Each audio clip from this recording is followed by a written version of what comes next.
अयोध्या श्री राम जन्मभूमि तीर्थ क्षेत्र ट्रस्ट के full time CEO पद के लिए इंटरव्यू जोरों पर है। 5200 से ज्यादा आवेदनों में से 18 उम्मीदवार शॉर्टलिस्ट हुए हैं। इंटरव्यू में सिर्फ अनुभव नहीं पूछा जा रहा है, पैनल पूछ रहा है क्या आप कट्टर हिंदू हैं, जनेऊ पहनते हैं, सिक्का रखते हैं, शुद्ध शाकाहारी या मांस खाते हैं, शराब पीते हैं या नहीं, भगवान राम में कितनी आस्था है, बड़े आयोजनों में भीड़ कैसे संभालेंगे। ट्रस्ट चाहता है कि सीईओ हिंदू परंपरा का पालन करने वाला हो, शाकाहारी और नशा मुक्त हो। मंगलवार को कई उम्मीदवारों का इंटरव्यू हो चुका है। बाकी बुधवार को ये खबर पूरे देश में चर्चा का विषय बन गई है। उत्तर प्रदेश में मौसम विभाग ने बड़ा अलर्ट जारी किया है। कल से पूरे प्रदेश में मानसून सक्रिय होने वाली है। पश्चिमी उत्तर प्रदेश के सहारनपुर, मेरठ, मुजफ्फरनगर, गाजियाबाद, नोएडा सहित कई जिलों में भारी बारिश की चेतावनी है। पूर्वी यूपी में वाराणसी, गोरखपुर समेत 20 जिलों में जोरदार बारिश के आसार हैं। नदियों का जलस्तर बढ़ सकता है। किसानों और आम लोगों को सलाह है कि सावधानी बरतें। पिछले दिनों मुजफ्फरनगर में 138 में भी बारिश दर्ज हुई थी। उमस वाली गर्मी से राहत मिलने वाली है, लेकिन जलभराव और बाढ़ का खतरा भी है। मौसम विभाग की चेतावनी को गंभीरता से लें।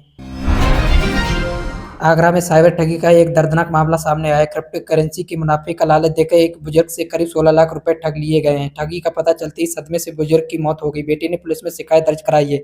पुलिस जांच कर रही है कि कैसे ऑनलाइन प्लेटफॉर्म के जरिए ठगी हुई है। उत्तर प्रदेश में साइबर क्राइम के मामले बढ़ रहे हैं। पुलिस लोगों से अपील कर रही है कि अज्ञात कॉल या मैसेज पर पैसे न भेजें। नोएडा के एक पीजी में असम की युवती का शव मिलने से सनसनी फैल गई है। युवती नौकरी की तलाश में दोस्त के साथ नोएडा आई थी। पुलिस का कहना है कि साथ में आए युवक फरार है और उसे गिरफ्तार करने की कोशिश जारी है। परिवार सदमे में है। जांच में पता चल रहा है कि युवती प्राइवेट जॉब ढूंढने आई थी। पुलिस पोस्टमार्टम रिपोर्ट का इंतजार कर रही है। ये मामला अपराध की श्रेणी में आ रहा है और नोएडा पुलिस ने जांच तेज कर दी है। युवाओं को सलाह है कि अकेले या अज्ञात लोगों के साथ यात्रा करते समय सावधानी बरतें। उत्तर प्रदेश के एक गांव के सरपंच ने ग्रामीण स्कूल की लड़कियों के लिए मासिक धर्म स्वच्छता का बड़ा अभियान शुरू किया है। उन्हें पता चला कि लड़कियां और महिलाएं राख, गेहूं, ठंडल या कपड़े के टुकड़े इस्तेमाल कर रही हैं। सरपंच ने सैनिटरी पैड उपलब्ध कराने और जागरूकता फैलाने का काम शुरू किया है। ये पहल शिक्षा और स्वास्थ्य दोनों क्षेत्रों को छू रही है। गाँव की लड़कियां अब स्कूल छोड़ने के बजाय नियमित पढ़ाई कर पाएंगी। योगी सरकार की योजना के साथ ये स्थानीय प्रयास सराहनीय और सोशल मीडिया पर वायरल हो रहा है।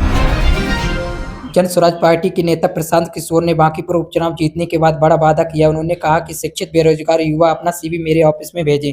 अगले 2 साल में कम से कम 10,000 युवाओं को प्राइवेट सेक्टर में नौकरी दिलाने की व्यवस्था करेंगे। अपने देश भर के संपर्कों का इस्तेमाल करेंगे। उन्होंने शिक्षा सुधार, राशन कार्ड भ्रष्टाचार खत्म करने और पेंशन सुनिश्चित करने की भी बात कही। बांकीपुर में बीजेपी का 30 साल पुराना गढ़ तोड़ने के बाद ये रोजगार का वादा युवा में चर्चा का विषय बन गया है। बिहार में मानसून की भारी बारिश से बाढ़ की स्थिति गंभीर बनी हुई है। कई जिलों में नदियों का जलस्तर खतरे के निशान के ऊपर है। बिजली गिरने से बांका, लखीसराय और पटना समेत 3 जिलों में 9 लोगों की मौत हो गई है।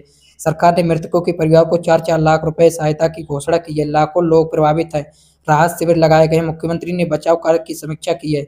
किसानों की फसलें डूब गई हैं। बिहार में हर साल बाढ़ की समस्या दोहराई जा रही है और ये खबर देश भर में चर्चा का विषय बन गई है। बिहार के मुख्यमंत्री ने शिक्षा क्षेत्र में बड़ा कदम उठाया। 4 सूत्रीय रोड मैप जारी किया है।